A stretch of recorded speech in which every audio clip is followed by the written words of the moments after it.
তো hello friends, good morning. কেমন আছো তোমরা? আশা করি সবাই ভালো আছো। তো সকালটাই চা থেকে স্টার্ট করি, তারপর কি কি রান্না করছি সেটাই তোমাদের দেখাই।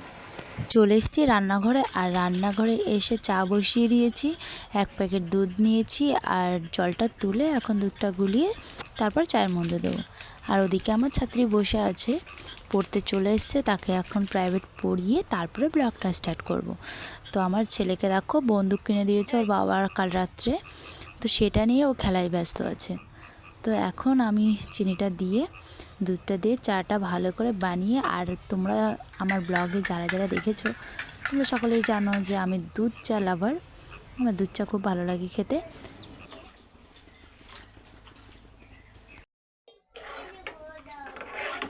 চাটা ভালো করে ফুটিয়ে নেব। আর এখানে 3 কাপ চা করব। 1 কাপ রেখেছি ওর বাবার জন্য, আর আমরা দুজনে 2 কাপ নিয়েছি। মানে 10 টাকা দামের প্যাকেটের দুধ নিয়ে আমরা 3 কাপ চা করেছি।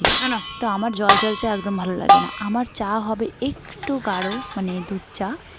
তো তারপরে দেখো বিড়ির প্যাকেট করছিলাম, তারপরে ছাত্রী চলে এসছে আর বিড়ির প্যাকেটটা করলাম না। চাটা খেয়ে তাকে পরিয়ে ছুটি দিয়ে দেবো।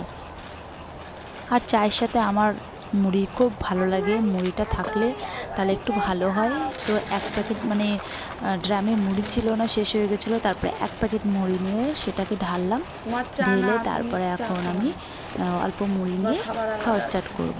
তার আগে পেটিসও ছিল, পেটিসটাও দিয়েছি। মাঝে মধ্যে পেটিস ভালো লাগে, আবার মাঝে মধ্যে ভালো লাগে না, তো মুড়িটাই খাই। তারপরে আমি কি কি রান্না করছি সেটা তোমাদের দেখাবো, কি কি রান্না হয়েছে আজকে আমাদের বাড়িতে। আর আমিই সব রান্না বান্না করি।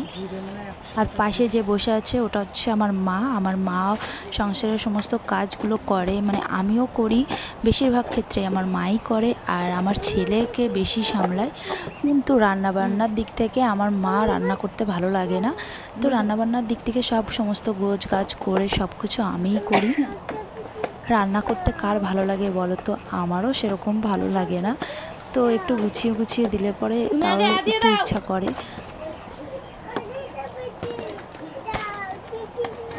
কার কার চা মুড়ি দিয়ে ভালো লাগে? আমার তো খুব ভালো লাগে, চা খেলে আমি মুড়ি দিয়ে খাই। তো ছাত্রী এসে বসে আছে, আমি চাটা খেয়ে নিই, তারপর ওকে প্রাইভেট ছুটি দিয়ে তারপরে আসছি আবার। চাটা ততক্ষণ খেয়ে নিই। চা। তো এরপর চলে আসলাম রান্নাঘরে, আর আমি কি কি রান্না করেছি সেটা দেখাবো। তো এখানে আছে হোপা ভাজা করেছি মাছের মাথা দিয়ে, আর কুলেখাড়ার শাক দিয়ে বড়া করেছিলাম। তো এখানে 7-8টার মতো বড়া করেছিলাম, তো সবটাই খাওয়া হয়ে গেছে, তার জন্য এখন 2টো আছে। আর এইদিকে করেছি লাউ দিয়ে মাছ দিয়ে তরকারি করেছি। তো এই যে ভাত বেড়ে নিচ্ছি, আমার হাজব্যান্ড কাজ থেকে চলে এসে স্নান করে ফ্রেশ হয়ে চলে এসছে, তো তাকে এখন ভাত বেড়ে দিচ্ছি। আমিও চান করে পুজো দিয়ে ফ্রেশ হয়ে এখন বসে পড়েছি খেতে। তো চলো খেয়ে নিই, তারপরে কথা হবে। তো খাওয়া দাওয়া হয়ে গেছে, এরপর একটু ঘুমিয়ে নেব, তারপরে আসছি বিকেলে।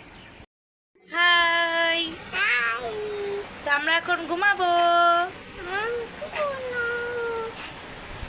তো ও খেলছে গেম আর আমার দিকে টেরিয়ে তাকাচ্ছে। বলো টাটা, ঘুম থেকে উঠে দেখা হবে। তো ফ্রেন্ডস, ঘুম থেকে উঠে গেছি অনেকক্ষণ আগেই। তো এখন সন্ধ্যা হয়ে গেছে। তো দিদিমার বোন আসছে, তাদের জন্য চা করব, তারপরে দেখতে থাকো পুরো ব্লগটা।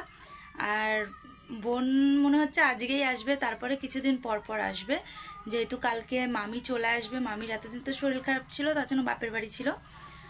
তো আজকে আবার ভাগ্নের আর মাসির মজা দেখবে, খেলা দেখবে। তো চলো আমি চাটা বানাই, তার আগে কিছু কাপড় জামা আছে সেগুলো একটু ভাঁজ করে নেব, তারপরে সন্ধ্যা দিয়ে চা বানাবো। তো এই যে জামা কাপড়গুলো এখন ভাঁজ করে নেব।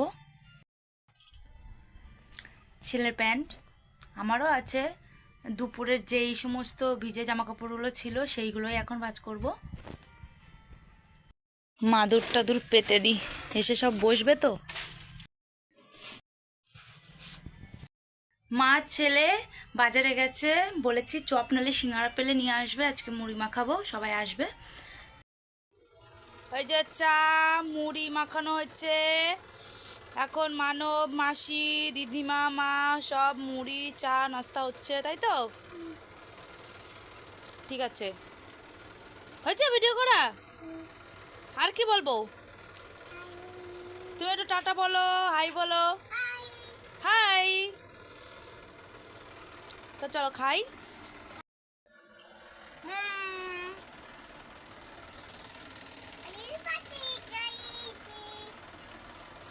আমি মাসে খাচ্ছি তাই করছে।